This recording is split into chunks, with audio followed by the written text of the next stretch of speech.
Hello, hello, and welcome to Progressive West Texas, the show where we talk to leaders trying to make positive change in our community.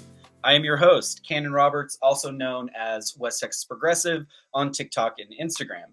And today we talk to two leaders who are really doing a lot of good work in our area. Today I am talking to Genisis St. Clair, who is the community health educator, and Angela Martinez, who is the health center manager for the local Planned Parenthood here in Lubbock. And the fact that Lubbock has a Planned Parenthood often surprises people because Lubbock has recently become known in the last couple of years as the largest city in the country with an abortion ban. On top of that, because we're in Texas, the Texas state law actually goes further than the city ordinance did, and so it's we're kind of under the Texas law now instead of our own city ordinance. But if that law for some reason does get overturned, which it doesn't look like it will, we would still have that city ordinance on the books. And so because of all that, people do tend to be surprised that we have a Planned Parenthood. But we have one, and what you're going to hear from Angela is about how Planned Parenthood is different than a lot of other medical clinics, just in the fact of how warm and welcoming and inviting it is, how they're going to take time to listen to you, and how they want to bring everybody in. They want to make a community. They want to get rid of the stigma so that we're willing to go and get those STI tests. And then Genesis is going to talk about her education work. It's really interesting. It's really informative. Brought up so many memories. And so if you do follow me on TikTok, I've told several stories about the kind of sex education I got, both from the school district here, which when I was in school, the sex education was done by a youth minister here in town. And it was so bad, there's a PBS documentary about it. And so I referenced the documentary, so I wanted to bring it up now. So there's a documentary called The Education of Shelby Knox. And Shelby was a high school student. We went to high school together. And she had this camera crew follow her, and she started to fight for quality sex education. And I believe that the youth minister who did the sex education for the district, I believe he was her youth minister. And so there's some really interesting parts there. And so if you can find it, it's really good. It's really good. You should definitely watch it. And so hearing Genesis talk about some of the miseducation that's out there really made me think of that. And so because our sex education was solely based on fear, and the thing that stands out to me the most is the fact that we called this guy sex ed. He had the wheel of sex, and he would have somebody come up and spin it, and I think there was like 10 equal pieces. And so he said, every time you have sex, it's like spinning this wheel. And only one of the 10 pieces said nothing happened. There was like 3 that said you got AIDS. And even being in the 8th grade and even being very conservative, very evangelical, definitely a true believer. Like I was not looking for excuses to have sex. Like I was not the kid. Like I don't think what conservatives think happened in sex education actually happens, where where these good Christian kids learn about how the functions of sex, and then they want to have it. And I definitely was not in one of those. I was very judgmental. And I talk about that a little bit, and would let my friends know if I disapproved of their actions. But even being in that mindset, watching this wheel of sex, I was like, that can't be true. That can't be true. And so I think there really is such like that fear, just focusing on that fear, which happens so much in our area, is really detrimental. And so Genesis spends her time trying to educate people properly, and she does workshops, and so she's going to talk about that. So it's a really good conversation. I hope you enjoy it as much as I did. Let's get into it. Let's go meet Angela Martinez and Genisis St. Clair. Well, good morning. How are y'all? Great. Thank you. How are you? I'm doing well. I'm glad we could finally find a time to all get on and have this discussion. So, so Genesis, I want to start with you. Can you talk a little bit about what your position is with Planned Parenthood here and what that role entails? Definitely. So I am Genesis St. Clair, the community health educator for Planned Parenthood here in Lubbock. And really, the community health educator is tasked with providing evidence-based, medically accurate, LGBTQI plus inclusive health education based on sexual and reproductive health specifically. And this would be for really anybody of any age. So there are youth programs for preteens and teens. There are programs for parents or caregivers, and there are also programs that we have for adults because we really believe it's never too late to learn about sexual health. And it's also really never too early. So that is a little bit about what we do. There are a vast number of type of courses or workshops that we can hold, whether it be a single or a workshop that's kind of ongoing, but definitely a lot that there is to offer with education. And so where are these workshops offered? When do you tend to do these? Yeah, so definitely. Basically, we really look at partnering with faith-based communities, other nonprofit organizations, any community groups, and those can be held at their location. We do offer Zoom as well because people are still pretty comfortable with Zoom and do prefer that. But in person, Zoom, and it can be really wherever the person needs it to. Some of the workshops I've held so far have been, one was at the Mahon Library. So that was one place. A few have been on Zoom, and then some others in some other locations around town. And so who tends, I know you mentioned a lot of different demographics, but who tends to attend these meetings? Are these workshops? Yeah, that's a great question. Yeah. So basically in Lubbock, we are a little bit different than, like, let's say our Dallas and Fort Worth, Austin folks and partners, because we do obviously have a little bit different community here. And so right now, the groups that I've really educated the most would be LGBTQI plus groups. So that's a big group. And then also I've had a professor reach out and I've educated for this specific professor, and we'll do so again in the fall. And so really still trying to reach out to community partners, other nonprofits, faith-based communities. There is actually a church that I will be presenting to on this Thursday. So that's exciting. And that's the first of that type of a group that I'll be presenting for. Excellent. Interesting. So do you find that there is resistance to this kind of training here in Lubbock, or does it seem accepting? Are they open to this? There's resistance, complete resistance. I will not get into a discussion I had with somebody that lives here on a Facebook discussion about sex education last night. A lot of resistance, I think simply because people don't truly understand what we're teaching. And when we are educating youth specifically, like preteens or teens, we are not just educating on, this sex and then contraception. We are very heavily abstinence-based with an emphasis on knowing how to handle the situation if it comes to be. So if sex does happen, they're prepared. They know what to ask. And it really isn't just even about sex. It's about building healthy relationships, informed consent, making sure that they're aware of dangers in a relationship, for instance. So I think the resistance really comes from the fact that people aren't fully educated themselves on what exactly sexual and reproductive health education is, because there's so much more than just sex and using protection. It's a broader range of information that we teach that really can encompass everything in a person's life at any stage.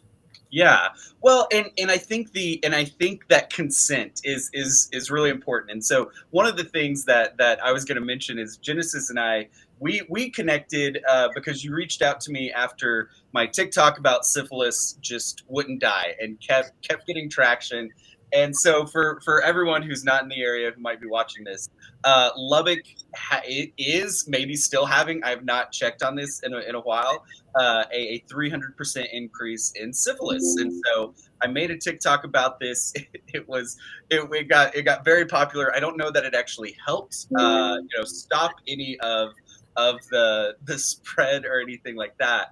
but we are having that syphilis outbreak. So there's definitely that need for education there.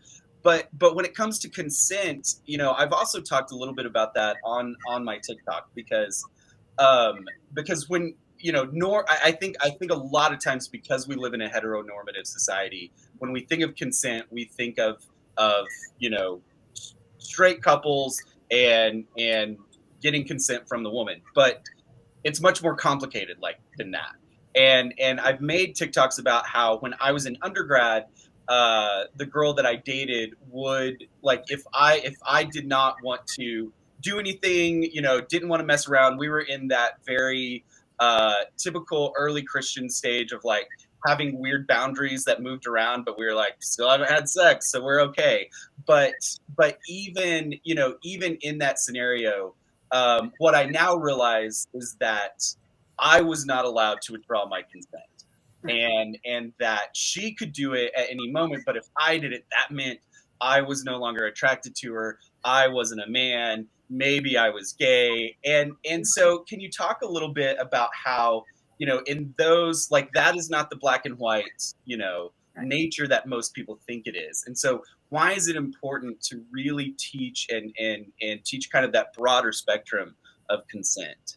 Yes, definitely. Very important topic. And it's one that is addressed in every single class that we teach. So whether it's talking about anatomy or anything like that, consent is discussed, just so it's really kind of hammered in that it is such an important topic. And really, we use the acronym FRIES. So it's freely given, reversible, informed, excited. There's many different uses for the E, and then specific. So just like you were saying, it can be withdrawn at any point in time. Okay, it's freely given, and the freely given and the excited part would really just mean that it's hey, this is what I want to do. It can be through body language, it can be through words, but if somebody's not interested, or they're just kind of like, okay, I guess, that's not consent. And so to explain that to somebody, and really kind of see the light bulb go off in their eyes, like, oh, well, okay, I don't have to if I'm not excited about this. And it's almost like the permission is given that they can say no to certain things. They can say they are not comfortable with that. And so, it's really a huge issue for, I don't even think just young people, for anybody, because it is really the assumptions there that once you start the act, that's all to it. I mean, you're in it. You're in it. There's no stopping. And then also, it really gives the person a boundary on, this is what I'm saying yes to, and nothing more. Okay, I did have somebody, we do a chat text line, which I can talk about later, through Planned Parenthood. And I did have somebody just yesterday, actually, a young person, a 15-year-old, that we were talking about potential pregnancy. They really wanted to use protection, and they said, what can I do because my partner doesn't want to? And so that's also another area where consent is important. If the person doesn't want to use protection, but the other does, consent's really not there. And so to explain that and kind of, again, have that light bulb go off in their head, like, oh, I have the ability to say no to this or put my foot down. It really is a huge thing. And I think that it makes a difference in all people of all ages, to understand that boundary needs to be set, and it's 100% acceptable to be set, and also it should be set. And so it's just a very good, the FRIES acronym is a beautiful tool. I love it. And it really good. It just really helps people kind of understand a little bit more about what consent is and how deep it actually goes. Yeah. And I think that depth is really important, and definitely something that, growing up in purity culture, in high school and college, I did not understand. And again, not just in, both in getting consent and being able to give consent. So I think those conversations are really important. Angela, we'll transition over to you now. And so tell us about your role at the clinic and what you do. Absolutely. So I'm Angela Martinez. I'm the health center manager for the Planned Parenthood in Lubbock. And it really is just, overseeing and facilitating the health services side of the health center, making sure our family planning clinic is running, smoothly, making sure everything is, people are being seen and patients are happy and our physicians happy. And so you're just there to make people happy. Some confusion, point of person. Sure. So, so what does I think there's a lot of confusion. I don't think I know there's a lot of confusion about what our Planned Parenthood here in Lubbock does because during the mayoral campaign, you know, two of the candidates, well, I guess three of the candidates were really obsessed with Planned Parenthood. One part of his platform was shutting down Planned Parenthood to open another clinic in East Lubbock, and he was talking about how he was the fiscal conservative and was going to save the city money, and none of that made sense. And so most of what I heard during these discussions from these mayoral candidates was coming out of ignorance, like you know they were not they didn't understand what our Planned Parenthood did. And so I thought this would be a really good time for us to talk about that and talk about what services do y'all offer, and who can access those services. Absolutely. And, you know, we're always happy to talk about our services, and we want to make sure that everything is clear and there's no confusion. And, you know, if those candidates ever want to come by the health center and talk about our services, that way everything is clear, we would happily accept that. But so the Planned Parenthood here in Lubbock only provides family planning services. So we offer annual exams, breast and cervical cancer screenings. We offer STI testing, STI treatment, partner treatment. We also do birth control, so the pill, the Depo shot. We're also able to do IUDs and implants, insertions and removals. We offer PrEP and PEP, which is HIV prevention. And then we also see people for UTI screenings and things like that. Okay. Yeah. And then who can access these services? Like what what is your who is your clientele? And I'm sorry, you asked me that earlier and I should have answered. So we love to see everyone walk through our doors. So it doesn't matter where you live. We see people from inside Lubbock, outside of Lubbock County, you know, the Panhandle, Midland, Odessa, you know, Eastern New Mexico. So traveling here, we happily accept people. Insurance, people who have it, people who don't have insurance. We are lucky enough to have funding available, so people can be screened for assistance, a patient assistance fund.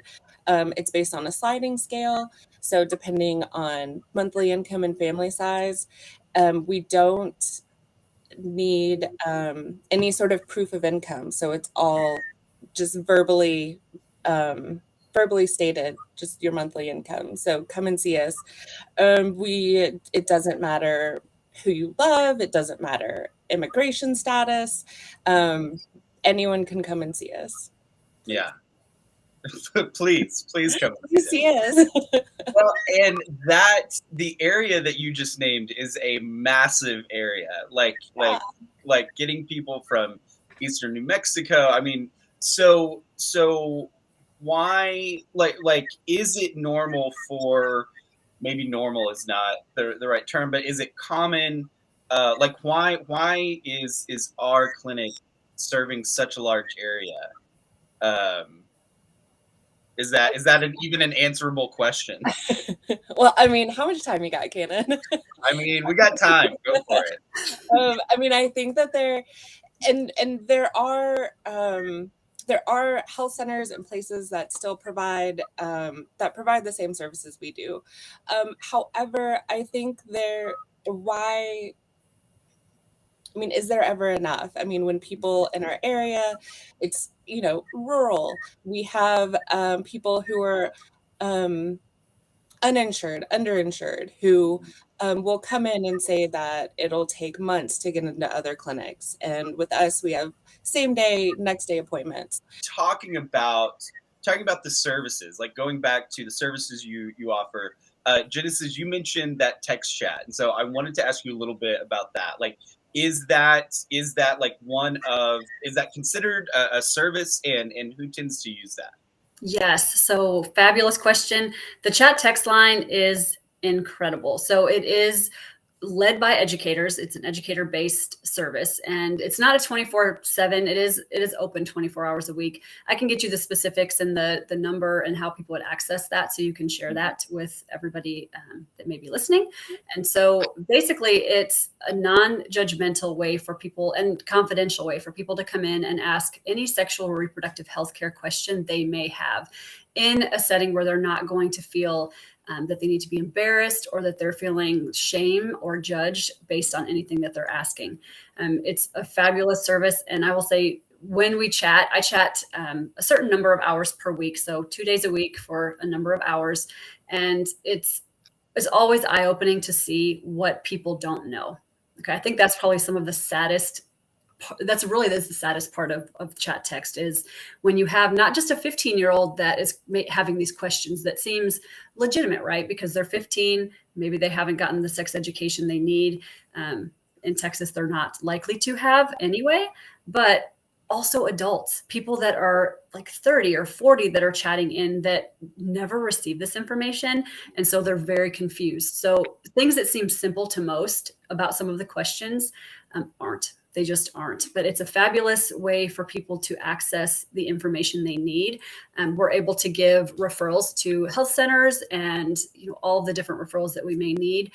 If it's a youth, we do have, or a young person, a very young person, then there is a RU referral, and that's more of a chat bot for young people to ask a little bit different questions. But we can chat with teens as well. Okay, and when we do, we're obviously very aware that we need to make sure our language is correct and that we're doing everything appropriately, and we're not giving people advice. Okay, that's not the purpose of the chat text line at all. People do ask for it. What would you do? Have you done this before? Do you have experience with this? And my answer, just like probably most every other chatter that chats, is my experience is different than yours if I have had that experience. And so let's look at what we can do to help you with this current situation for you personally, because it's a very fine line where people can want to know all about you and your history and what you would do, but it's really putting the focus back on them and validating that their concern is legitimate and validating that their feelings are legitimate about the situation, and really just leaving them with the education, the information, and then most likely the referral that they would need to seek care or to find the answers to seek care. Yeah. So this question might seem obvious. I'm gonna start there, but I do think talking about the difference between these two things could help people, especially people in our area, because I do think probably the perception is that you probably do actually give a lot of advice. I think that's probably what people think, especially when you start talking about sex education. That's what people assume. So what is the difference between educating and giving advice? Like, can you give a clear difference between the two? Advice is really person-based. I think advice is more opinion than fact. And all of our education through Planned Parenthood is all evidence-based, all medically accurate. So it's nothing that is coming from a place of we think it's this way, or we think it could be this way, or should be this way.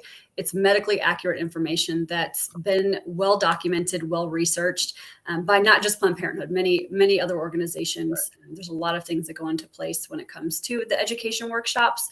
And so it's really that advice is opinion-based. Advice is my personal thoughts about the situation and how it could be handled, whereas the comprehensive sexual education we offer through Planned Parenthood is 100% evidence-based and medically accurate. And when you're looking at that, it's really hard to say, well, it's not good then. Why is it so important? But it is important. Really, people are better able to make the decisions for a healthy, safer life when they have all the tools they're given. And when they have those tools, they can make decisions. They may not always make the decision that is the best decision, right? Even with education, but they are better able to really look at things more deeply. And I think when they're able to do that, that opens a whole new door. One thing I'll share is one of the groups that I taught, it's it was a Zoom type of a class, but it was for a group of middle schoolers. And at the end on the feedback survey, I had really educated these kids from, I think, October until May. And one thing that was pretty consistent across the board with the feedback was, I know what to do now. And I know I don't want to have sex now because, certain things can happen, but I do know if I do, I know how to protect myself. But across the board, I think the expectation is that we're going to teach sex ed and people are going to want to have sex. We're giving them permission. And I would say from the feedback I received from that class that I taught for that length of time, and they only saw my face for that length of time, across the board, it was, I'm just going to wait. I'm not ready. I know when I'm ready what to do, but I don't want this or that to happen. And so when you look at things like that, you can see, okay, it's not giving them the tools to go have sex. It's giving them the tools to be aware of what they're getting into, understand consent, and understand all the things that go along with it. And so, I like to share that just because I think the expectation, especially coming from Planned Parenthood, is that we're just teaching people to have sex or giving them permission. And that's not. The number of times I say abstinence in a workshop with youth is ridiculous. The number of times I make them repeat back to me, what's the safest and healthiest choice for your age individual, your age person? And they respond abstinence or no sex. It's ridiculous. So it's not pushing sex or pushing an agenda to have sex. It's simply educating and giving tools that really can help them just be able to feel confident in the decisions they make. Yeah. Well, and the best abstinence, push that I got was when I took a genetics class in college. And hearing about what, everything that can go wrong with a pregnancy and all that. I remember all of us being like, wow, we were at LCU, so we were all very abstinent. But we were saying that, yes, this only, increased that. And so, yeah, I can see why that education could move people towards abstinence. The other thing I thought about when you were talking about what people don't know, and kind of that lack of education. I remember this was 10 years or more ago, probably more. This is probably closer to 15 years ago. I was with a group of religious people, and we were all in our mid to late 20s. I think one of the guys was in his 30s, and for some reason we started talking about condoms. We were going from, I lived in Belton at the time. We were driving to Dallas, so we're all in this car stuck together. And we started talking about condoms. And one of the women in the car was very adamant that condoms did not work. And she kept questioning the science of it. She was saying it doesn't even make sense. And I finally said, well, if you take a water balloon and you put it in a bucket of water, does that water mix? Like, does that? And I was like, yes, condoms are a little bit different, but like if you're just questioning the science, and it turned and like, she didn't have a response and she just wanted to shut down the conversation. But then it turned out that had been a very specific line that she had been told growing up by her sex educators. And so how often do you see some of that lack of information? Like, how often do you see misinformation? Do you see people, that have taken in that misinformation, well, whether it was purposeful by someone who was trying to educate them, or if it was just, reading too many memes on Reddit or something? Is that misinformation? How much of a problem is it? Oh, it's huge. And I would say, I've taught adults and I've taught youth as well. And so it's really, there's no clear line on who is more misinformed versus the other, because obviously social media, the world we live in, misinforms everybody, right, about so many things. But when it comes to sexual health, reproductive health, the misinformation is there. And I like to say, like, when I taught the same group and talked about ways that a person can become pregnant, like what has to happen for a person to become pregnant. And we talked about and had an activity basically where it was, what's the thing that puts a person more at risk, less at risk, that kind of an activity. And doing things through clothing. So having like outer course, it could be called, and this was with clothing on. So nothing nude. They were completely clothed. And they're not saying they were doing these things, but just asking is this risky? And so they said they really all thought that a person could get pregnant through that method. And I'd say, because I always ask them at the end of a class, what was the biggest thing that surprised you? And hands down, during that class, the obvious ways a person could get pregnant were less obvious to them.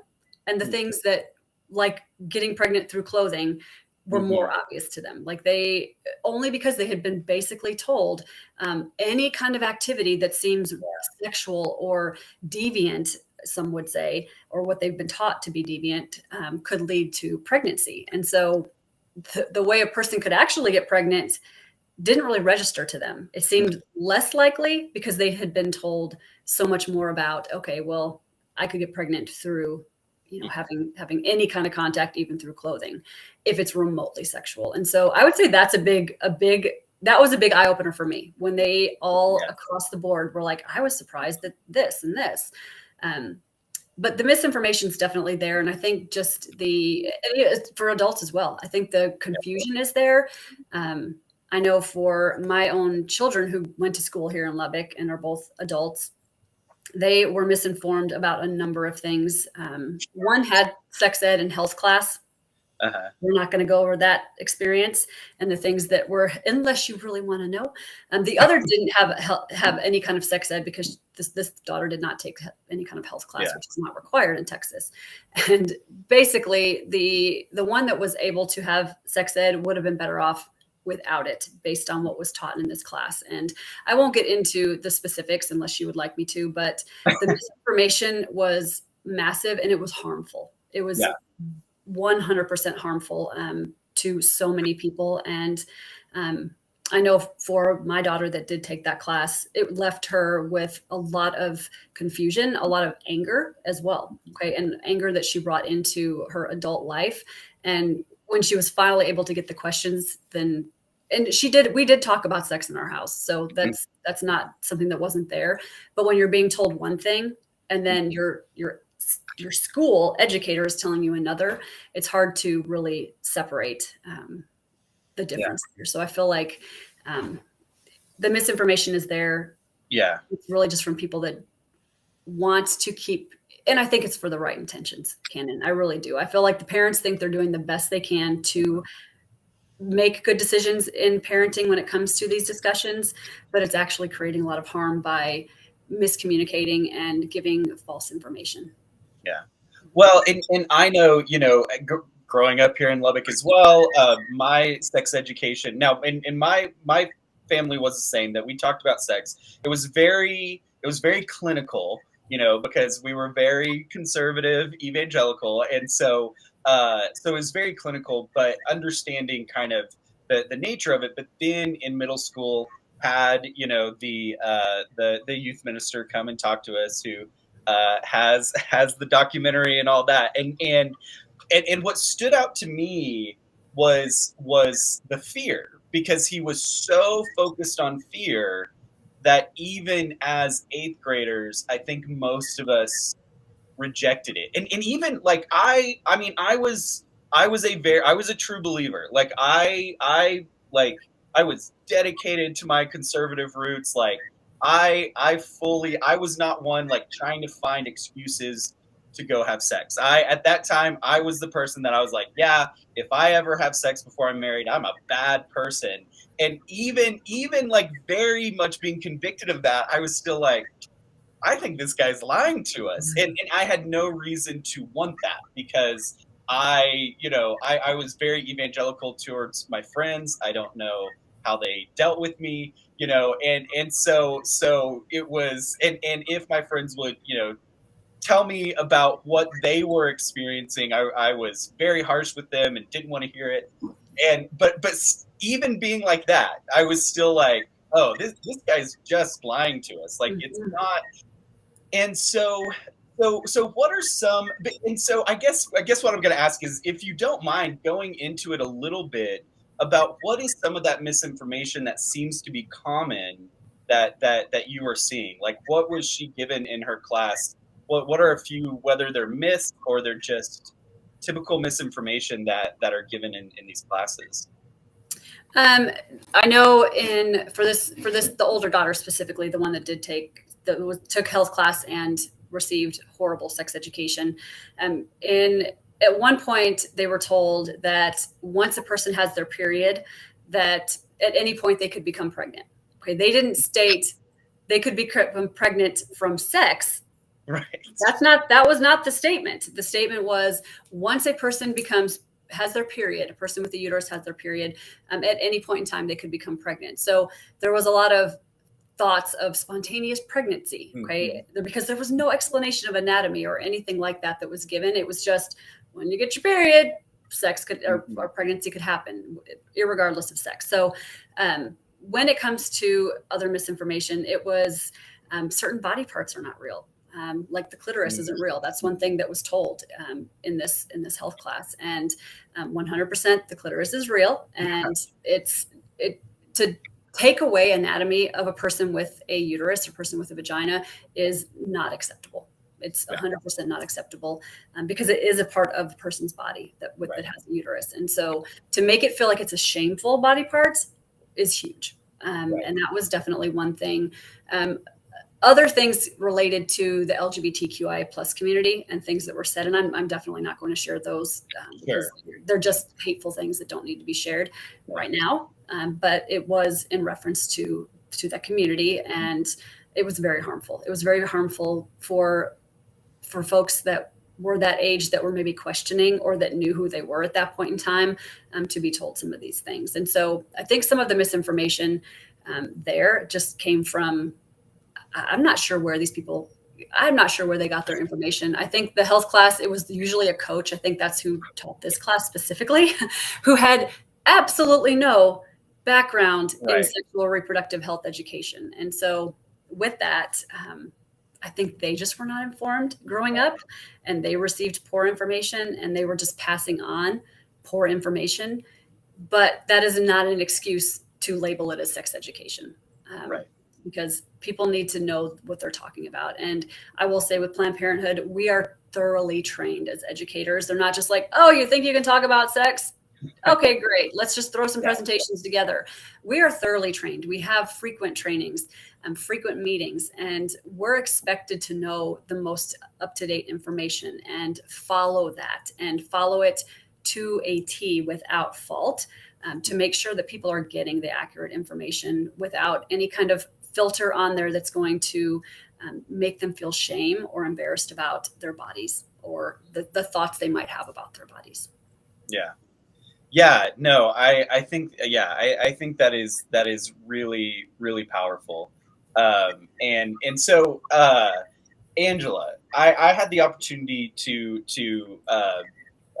tour the clinic a couple of months ago, and I know from the tour that you talked to me, I talked to Genesis, I talked to Chelsea, that I do think y'all aren't a typical clinic in terms of like thinking about, I walk in to go see my medical doctor, I'm met by a grumpy receptionist who, just like gets me to sign my name. I then sit there as I listen to everybody cough and sneeze, and and that's not what your clinic is. And so I think, as Genesis was talking about, how education helps people become more comfortable. I think the same thing happens, if people understand what their experience will be like if they use a Planned Parenthood clinic. I think they're more likely to do that. And so can you talk about walk people through what the experience is coming to the clinic and what makes y'all different and more? I felt like there weren't any patients in there, but it was much warmer. It was much more. It didn't have that cold clinical feeling that most do. So can you talk about that? Yeah, absolutely. We are so proud of the health center. I think it's beautiful. It's so nice inside, and I do think it is clean and sterile, but it's also cozy, and it's I tried to fill the waiting room with plants and make it feel a little warmer inside, but you check in, we get all of your information, we make sure everything's accurate, we ask how you identify. Are you, do you identify as male? Do you identify as female? Do you identify as, gender fluid? Tell me your pronouns. So we really want to make sure that we accurately identify the people who come in. We have 2 certified medical assistants who provide intakes, and we also, screen for intimate partner violence.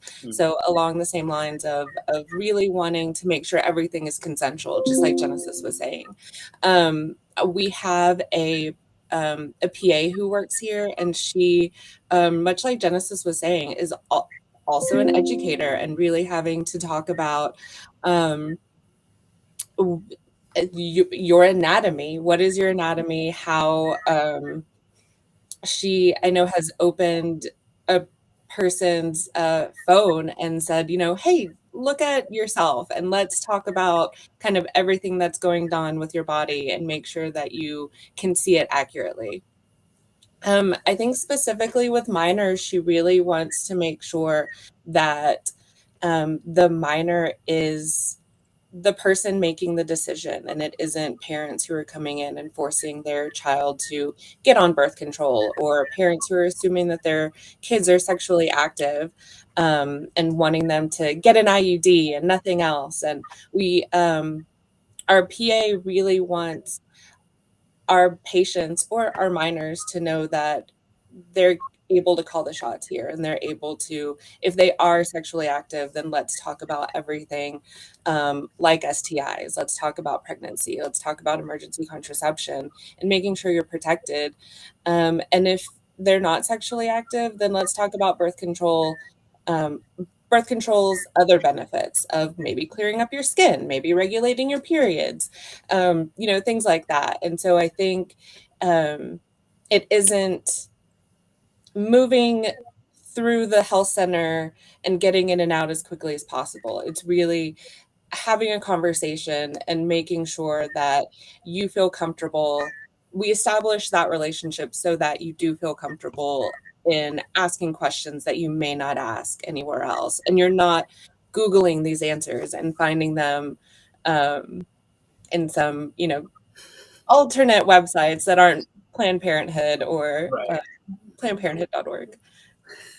Yeah, no, I mean, we should absolutely say the website as much as possible, plannedparenthood.org. I mean, and because even if they go to a place like, WebMD, they might start with those questions about their sexual health, and it's going to end up telling them they have cancer. So, Oh, I had cancer because I bumped my elbow. I mean, like WebMD is great for certain things, but definitely use .org, and definitely use, as Genesis was saying, evidence-based information, because that's really, I did not get that in middle school. I know that, we both are product of LISD, and so we did not get that. Yeah.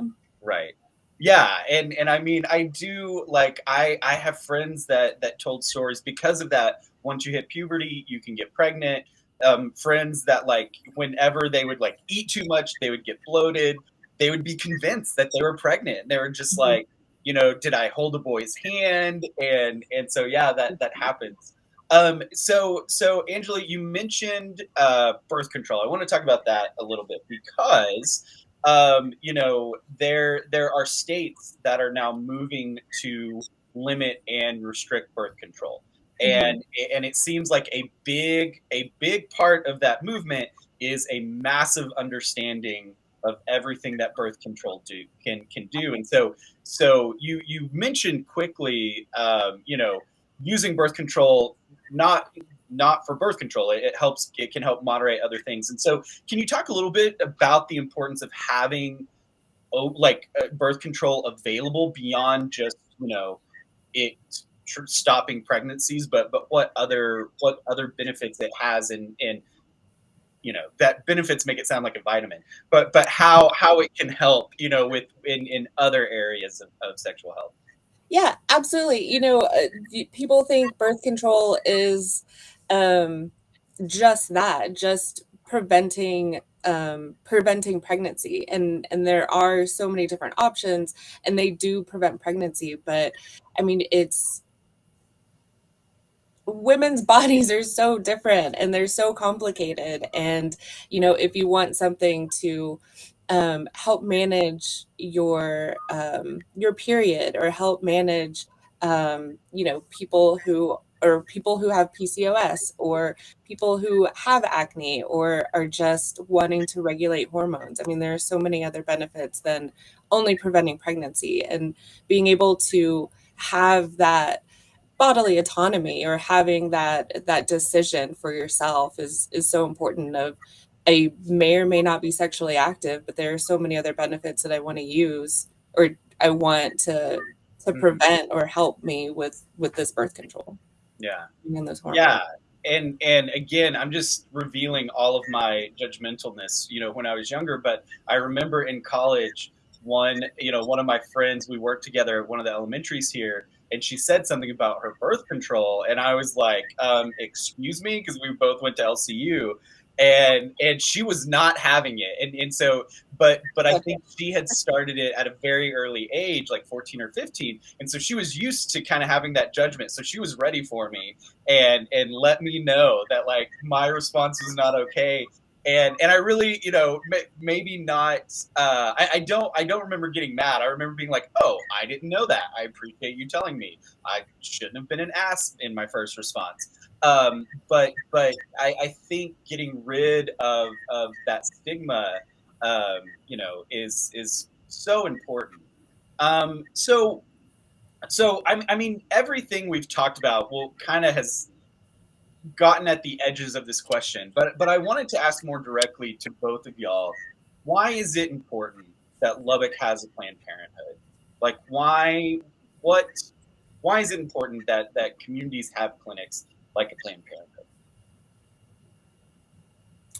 Parenthood? I think, let's see, it isn't just a clinic, it's we're able to help people feel more comfortable, I think, with themselves.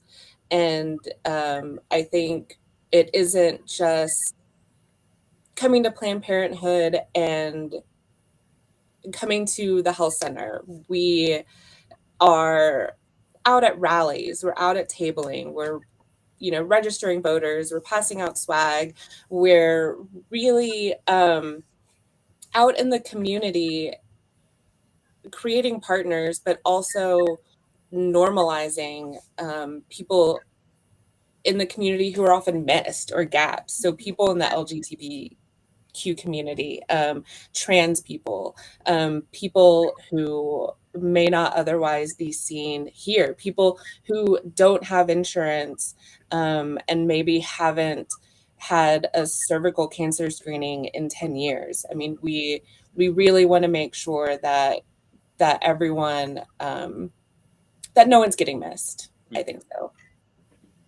Yeah, I would definitely just echo most of all of what Angela said, and just add the shame. I think going into the traditional doctor's office for some people is such a barrier to care. Definitely the LGBTQI plus community, like Angela said, that creates a huge barrier. So care is really, they may never access care. So I think Planned Parenthood just kind of stands for a place of hope for the community, that they feel welcomed and that they feel included, and that there's no shame, because pregnancy happens, STIs happen, things happen, and they're common. STIs are so common. That's one of the first things we teach people in our education when we're talking about STIs. It's not just a 1 out of a million person. It's so common, and I think Planned Parenthood just gives people that peace and comfort and hope that they are going to be looked at as a human being and not as, oh, what have you been doing? And that's really something that keeps people from care. And I think just normalizing, things happen. They just do. But Planned Parenthood is here to help, and Angela's team is second to none. They are incredible. I have been a patient myself. I'll say that out loud. I have no problem with that. And from start to finish, not just because I was an employee, it was incredible. It was an incredible experience with no judgment, and ask the questions that you want to ask. And there's nothing that's going to be looked down upon. Ask the most ridiculous question. You will not be looked down upon. You will not be laughed at or judged. And that's huge. That's a huge, huge thing. And so I will share that experience simply for that, because I think people are like, sure, people are going to say the health center is great. It truly is. And I can't say enough about it, but I feel like it just brings hope to Lubbock. Yeah. Well, and I am very doubtful that any other clinic, you know, in town would describe it the way that y'all do, would talk about it being a community, would talk about, you know, people wanting to be comfortable. I mean, just the fact that most any other clinic in town you go into is probably going to have Fox News playing on their TVs, you know, that even that is a signal of like, you know, get ready for that judgment. Like you know, whether it is about sexual health or just about, you know, personal choices that you're making. So my last question for y'all is, how can the community support the Lubbock Clinic? What can we do to support and help y'all? On my side, I would just say, learn more, educate yourself, reach out to Planned Parenthood for information about the services that they have, that we have, and really don't assume. Just don't assume. Ask the questions, and I think people would be pleasantly surprised to see that it's so much more than they expect. Absolutely. Come and see us, talk about us, you know, get tested, tell your friends to get tested. I mean, really normalize everything. You know, it's important to get tested often, annually, especially if you're in a relationship. And yeah, come out and see us, grab some swag. We are offering emergency contraception for free. So I was going to bring one. We have empowerment kits. So it comes with emergency contraception. It comes with pregnancy tests, condoms, voter registration cards, and we're giving those out for free. You know, grab one for yourself, grab one for your friends, keep one in your bathroom just in case, you never know. But yeah, it's important to talk about us and talk about how we're here and all the different services that we provide. I know that I'm in a bubble, but I mean, there are still so many people who will come to the clinic and know that, and didn't think that we were open still, thought that we were still closed, or didn't know that Planned Parenthood even existed in our town. So I think it's important to make sure people know that we're here, and I mean, we're not going anywhere, you know? Yeah, and you're pretty easy to find because you're the only place in the medical district that has protesters across the street. Yeah. So you drive to see the protesters and you're like, boom, there I am. So that and the final thing, I feel like Chelsea might be upset if we don't mention this. Where can people go to donate? I mean, Planned Parenthood of Greater Texas, they can do that. They can reach out to the health center. They can reach out to Chelsea by email. I would say that, but Planned Parenthood of Greater Texas, there's always the option at the website specifically for ppgt.org is where you would go. They can find that, but really reach out. Even if they're not sure, they can contact the health center, I'm assuming, and get that information. But yeah, and I also wanted to share too, real quick, that all of the education workshops or services are offered at no cost. They are 100% always no cost to anybody that takes these workshops or wants to hold one. It's all thanks to donors and grant funds. And so I think that's an important thing, because free is always amazing, right? Right. Free. And then it's on top of that, it's amazing, evidence-based, medically accurate, LGBTQI plus inclusive information. Awesome. Well, thank y'all so much for being on. I really appreciated this conversation, and I really think it'll be helpful to a lot of people in our area. Hopefully a lot of young people that, you know, are watching YouTube and maybe stuck with us long enough to learn something, and now they can reach out and get that help whenever they need. So I really appreciate y'all being on, and I'm sure I will talk to y'all again in the future. Absolutely. Thanks for having me. Yes, awesome. Thank you. It was a lot of fun. Good. I'm glad. Cool. And we'll leave it there. I hope you enjoyed that conversation as much as I did. If you're in our area, I hope maybe you learned about some of the resources that are out there. Hopefully Planned Parenthood is not so scary anymore. So if you are someone who needs their services, which, I mean, we are all people who need their services. But if you are someone who needs their services and you're worried, if you're worried about judgment, going to your regular doctor, if you're worried about payment, then Planned Parenthood is here to help you and take care of you. And so I hope you'll take advantage of that. I really appreciated their openness and their conversation, and I'm sure I will have them on again. So thank you for joining us, and as always, I'll see you next week.